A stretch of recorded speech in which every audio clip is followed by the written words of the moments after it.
अपने जिक्र से उसको बोर कर देता है, अपने जिक्र से, अपने कुरान हदीस से, अपने दीन से ही उसको दूर कर देता है।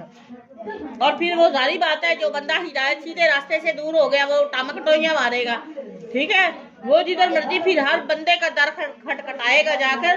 तो ज़य्यिकन कहते हैं तंग को, हरजन इंतहाई तंग बना देता है, कान्नमा गोया कि वो यसअदू गोया कि वो मुश्किल से चढ़ रहा है फिर समाई आसमान पर, कज़ालिका यानी उसके लिए अल्लाह पाक ने नमाज पढ़ना मुश्किल।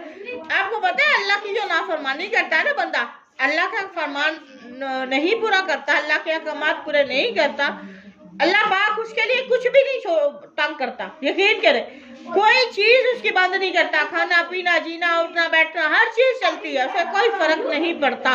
इवन के अल्लाह पाक उसके माल दौलत में भी कमी नहीं करता। एक काम करता है, अल्लाह पाक उसको अपने सामने झुकने की तौफीक नहीं देता। सजदे की गुनाहगार इंसान से अल्लाह कुछ नहीं छीनता सिवाय सजदे की तौफीक के। इसलिए मैं आपको अक्सर ये बात करती हूँ, जब कभी भी आपकी नमाज रह जाए, जब कभी भी आपका सजदा करने से आप रह जाएं, तो इस्तग़फ़ार किया करें कि अल्लाह पाक ने पता नहीं मेरे से कौन सा गुनाह हुआ है जिसकी वजह से अल्लाह ने आज मुझसे सजदा करने की सलाहियत तौफीक छीन ली है। याद रखिए, अल्लाह पाक ने आपसे कुछ नहीं छीनता सिवाय अपने सामने नाफरमान का सजदे में सर नहीं आता। जो अल्लाह को याद ही नहीं करता तो फिर अल्लाह फरमाते जा दुनिया में रह, जा मेरे से दूर ही रह पे, और क़यामत के दिन मैं तुम्हारी शक्ल भी नहीं देखूंगा। ऐसे है ना, फिर अल्लाह पाक उनको क्या कहेंगे, ये बंदे जो दुनिया में अल्लाह को कभी इन्होंने याद ही नहीं किया होगा, तो अल्लाह पाक फरमाएंगे फरिश्तों से इनको पकड़ो, मेरे सामने ना लेके आना, इनको वहीं से पकड़ो और जहन्नुम में दाखिल कर दो। अल्लाह पाक इन लोगों को देखना भी पसंद नहीं करेंगे। अल्लाह पाक फरमाते हैं तुमने दुनिया में मुझे बुलाया था, लिहाजा आज हम आपको इस दिन आपको बुला रहे हैं जहाँ पर मेरे अलावा किसी की कोई हुक्म नहीं चलेगा।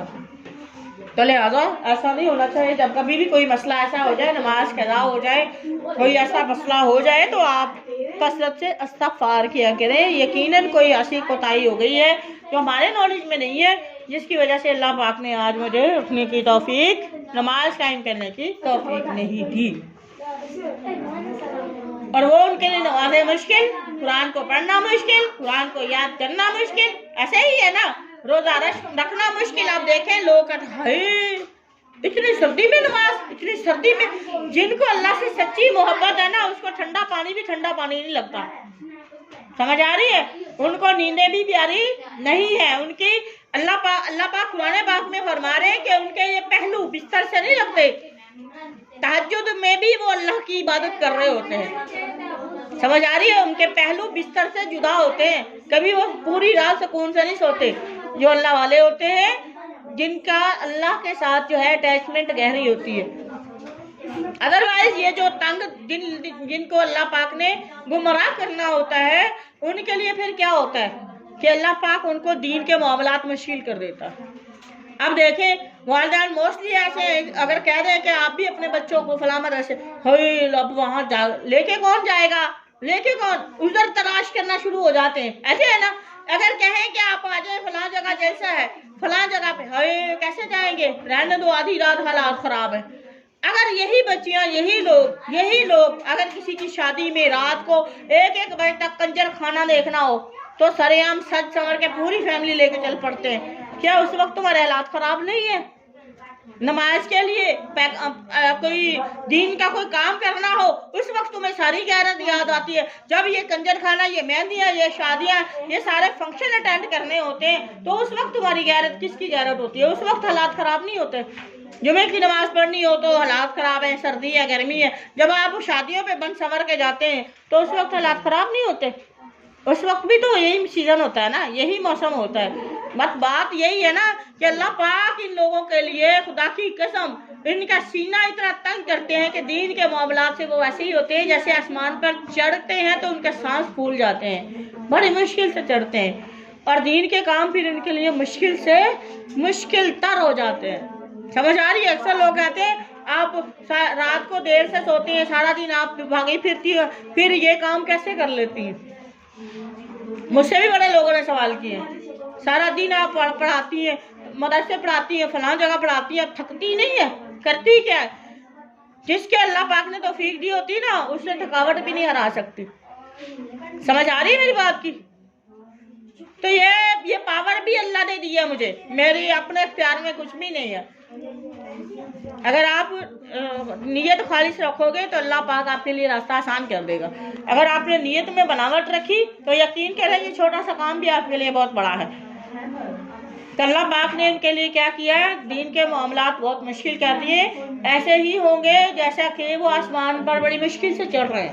ٹھیک ہے، کذالک اسی طرح یجعل اللہ پاک ڈال دیتا ہے الرجس پلیدی، گندی باتیں، علی الذین ان لوگوں پر لا یؤمنون، وہ گندی نکالتے جب بھی بولتے ہیں. ایسے جو گندے لوگ جو ایمان نہیں رکھتے، اللہ پاک ان کے دلوں میں کیا بھر دے گا؟ پلیدگی، گندگی. ان کی زبانیں گند بولیں گی، ان کے دماغ گند سوچیں گے، ان کے دلوں میں کدورتیں ہوں گی، گندگی ہوگی ان لوگوں کے لیے. ٹھیک ہے، ان کو اللہ پاک اس پلیدگی سے، گندگی سے کبھی بھی پاک نہیں کریں گے. گانے سنیں گے، یہ بھی گندگی ہے. کیا ہے یہ؟ گانے سننے سے ویسے تو کوئی مسئلہ نہیں ہے، لیکن گانا جب سنتے ہیں نا تو اس کے ساتھ کیا ہوتا ہے؟ گندے خیالات ابھرتے ہیں، انسان کے جذبات غلط راستے پر چلتے ہیں اور وہ گمراہ اور زنا کی طرف جو ہے وہ راستہ ہموار ہوتا ہے اور کوئی پرابلم نہیں ہوتا. اللہ پاک ہمارے ھذا صراط، یہ راستہ ہے ربی کا، آپ کے رب کا، مستقیمہ، یہ جو قرآن اور حدیث والا اللہ کے دین والا راستہ ہے وہ سیدھا راستہ ہے. قد فصلنا، ہم نے کھول کر بیان کر دی ہیں آیات، نشانے لقوم، ان لوگوں کے لیے یذکرون، ان کے لیے نشانیاں دی ہیں جو نصیحت لینا چاہتے ہیں، جو نصیحت حاصل کرتے ہیں. لاہم، ان لوگوں کے لیے پھر دار السلام، سلامتی والا گھر ہے. اندہ، کہاں ہوگا؟ عند ربہم، ان کے رب کے پاس ہوگا. وہو، اور وہ، وہی، ولی، وہی اللہ ہی، ولی، دوست ہوگا، ہم، ان کا، بما، اس وجہ سے، کانوا، وہ تھے، یعملون، جو وہ کام کرتے تھے. وما توفیقی الا باللہ، وما علینا الا البلاغ.